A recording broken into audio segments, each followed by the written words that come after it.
njëri ndër liçenet më të mëdhenj në Evropën perëndimore. Ka një sipërfaqe prej 7.975 km². Shtrihet nga qyteti i Zhenevës e deri në atë të Villeneuve.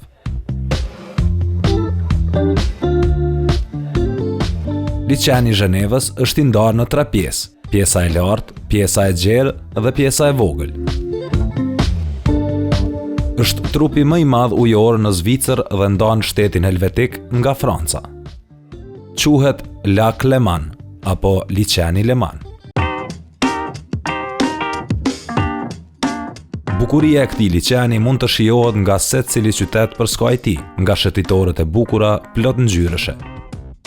Për skaj liçenit gjendet edhe qyteti Montreux, i cili është një destinacion i rëndësishëm turistik që nga shekulli i 19.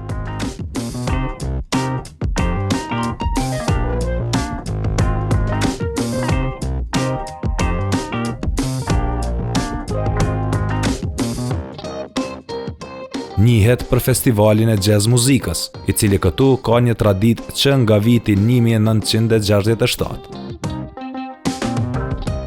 Për të shijuar qytetin, transporti është i rregulluar në mënyrën më të mirë me tren, autobus apo edhe taksi. Arkitektura e qytetit e bën atë më madhështor, ku një ndërthurje në mes të vjetrës dhe modernës është diçka mahnitse. Ky qytet ka qenë i preferuari i shumë artistëve me famë botërore. Andaj, edhe ditëve të sotme në mes të sheshit të qytetit, gjejmë statujen e një prej rockerëve më të mëdhenj, Freddie Mercury, e vepra tjera kreative arti. Montreux është ngjitur me qytetin e Villeneuve dhe rruga që të shpije në qytetin ngjitur patjetër ju bën të shihni kështjellën e shekullit të 10 të njohur si Château de Chillon. Ndërtesa është e bukur dhe madhështore edhe në ditët e sotme dhe ka një histori të begat mijëra vjeçare. Liçeni na shoqëron deri në Villeneuve me një peizazh të bukur, anije të parkuara që presin të ju kënaqin me një shëtitje përmes liçenit. Nga këtu po shkojmë vetëm 15 kilometra më tutje në qytetin e quajtur Vevey. Këtu dikur ka jetuar ikona e humorit botëror Charlie Chaplin. Madje edhe qyteti në shenjë respekti për figurën e humoristit ka krijuar muzeun me emrin e tij.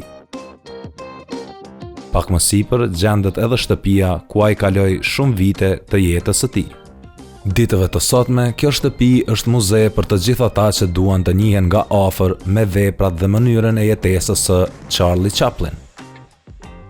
Sapo zbresim në qendër të qytetit, pranë liçenit të madh të bukur, shohim statujen e aktorit bashkë me kërrutën e tij ikonike.